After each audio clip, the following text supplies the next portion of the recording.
When the NBA season is in full swing, the stakes are high and the competition is fierce.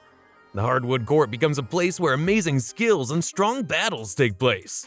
But among the amazing displays of skill and kindness, there are also times in the past of the game that show a darker side. These times are of disrespect that will be remembered by fans for years to come. Hit the bell icon and the subscribe button before we start this amazing journey. This will let you see more amazing videos. So, let's begin. This happened on November 9th, 1984, a heated basketball showdown between Boston and Philadelphia. The atmosphere was intense as Larry Bird from Boston relentlessly taunted Julius Erving, aka Dr. J, throughout the game. Bird was on fire, racking up 35 points by the third quarter, leaving Dr. J trailing at 6. But it wasn't just about the points. Bird's trash talk reached a boiling point. As captured in this iconic photograph, the tension between these two basketball legends escalated. According to Danny Ainge, a former NBA player turned GM for the Boston Celtics, Bird went so far as to tell Dr. J to retire. The verbal jab ignited a full-blown brawl. Dr. J threw punches, and chaos ensued, with a few guys jumping in to break it up. Both Bird and Dr. J were promptly ejected from the game, marking a wild chapter in NBA history. This snapshot is etched in the annals of the NBA as one of the most famous moments of trash talking turning into an all-out showdown on the court. Michael Jordan, famous for his notorious trash talking, demonstrated on the court that he could back it up, earning him the distinction of the best basketball player of all time. In the first round of the 1995 playoffs, the Chicago Bulls met the Charlotte Hornets. The Bulls were leading late in the game when Muggsy Bogues, a 5'3" Hornets player, received the ball with a chance to score and escape elimination. Jordan, never one to hold back, took a step back, giving Bogues plenty of room, and screamed simply, "Shoot it, you fucking midget!" The shot failed to connect, and the Bulls moved to the Eastern Conference semifinals. This event had a lasting influence on Bogues, who acknowledged that his jump shot was never the same following Jordan's disparaging comments. In the games that followed, Bogues' scoring dropped to 5.9 points per game, a substantial dip from his usual double-figure averages over the previous 3 seasons. Jordan's trash-talking was not only merciless, but it also had an influence on his opponent's performance. Larry Bird set his eyes on a second championship after winning the first-ever three-point contest in the 1986 All-Star Weekend. As he entered the locker room where his opponents were preparing, Bird proclaimed confidently, "I hope all you guys in here are thinking about the second place, because I'm winning this." Bird went out and won the competition, proving his comments with an outstanding performance. This narrative emphasizes Bird's unshakable faith in his basketball abilities. After winning the three-point contest in 1986, Bird went on to win it again in 1988, demonstrating his shooting skill. In 1990, after winning the event, Craig Hodges attempted to engage in some trash talk with Bird, claiming he knows where to find me. Without skipping a beat, Bird said, "Yeah, at the end of the Bulls bench." This discussion demonstrates Bird's competitive mentality, which led to his NBA success. Larry Bird was more than just a talker on the basketball courts. He regularly walked the walk. Gary Payton is an NBA icon renowned for his defensive skills and never-ending trash talk. Payton even trash-talked Michael Jordan as a rookie, declaring, "I got the young guy," alluding to defending Jordan, who was only 4 or 5 years a senior. Payton became wary with antagonizing opposition players on the floor during a game against the Minnesota Timberwolves and switched his attention to head coach Sidney Lowe. "Sit down, you smurf," Payton scolded Lowe, who was standing on the sideline hollering at his players. This insult had no expletives, yet is equally as effective as the others on this list. Despite the fact that Payton is just 4 inches taller than Lowe, the comment is funny and one of the most iconic trash-talking moments in NBA history. Rasheed Wallace is the one-season and all-time NBA leader in technical fouls, owing mostly to disagreements with referees about foul rulings.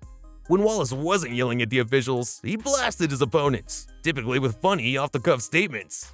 As opponents missed free throws or open jumpers while Wallace was on the floor, the slogan, "Ball don't lie," was often heard on television.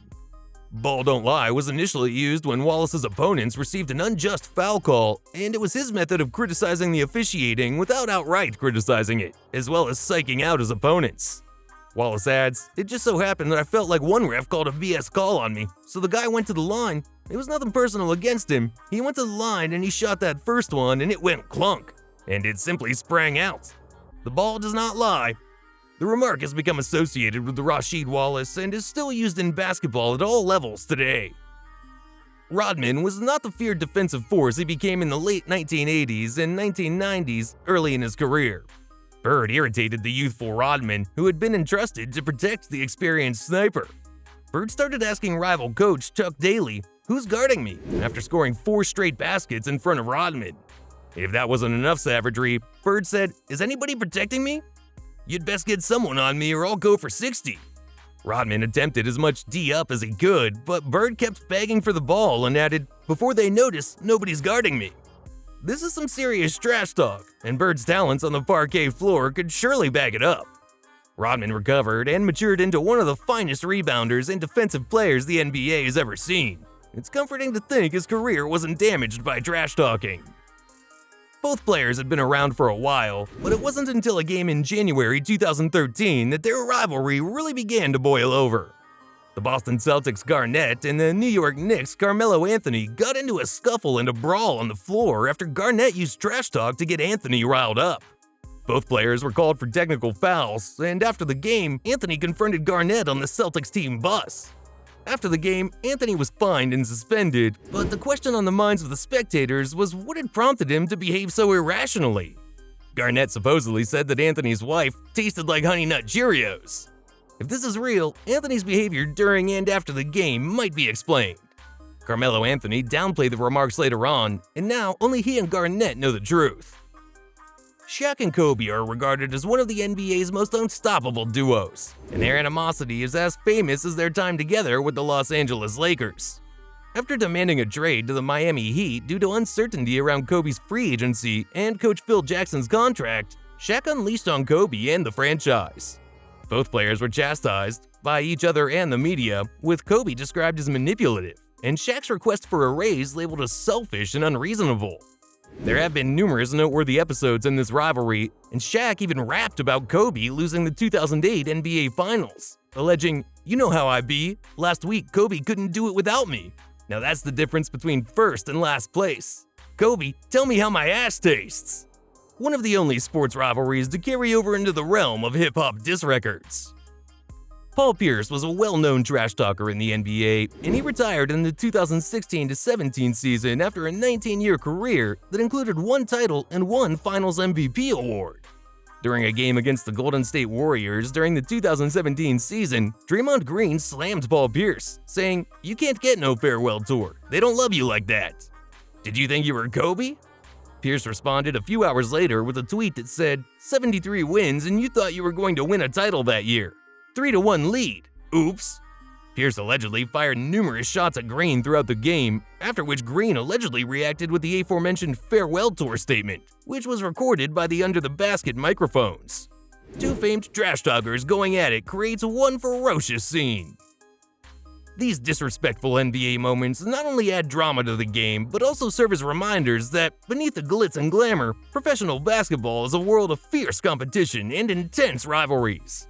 While fans may revel in the athleticism and skill on display, these moments of disrespect contribute to the complex narrative of the NBA, leaving an indelible mark on the sport's history.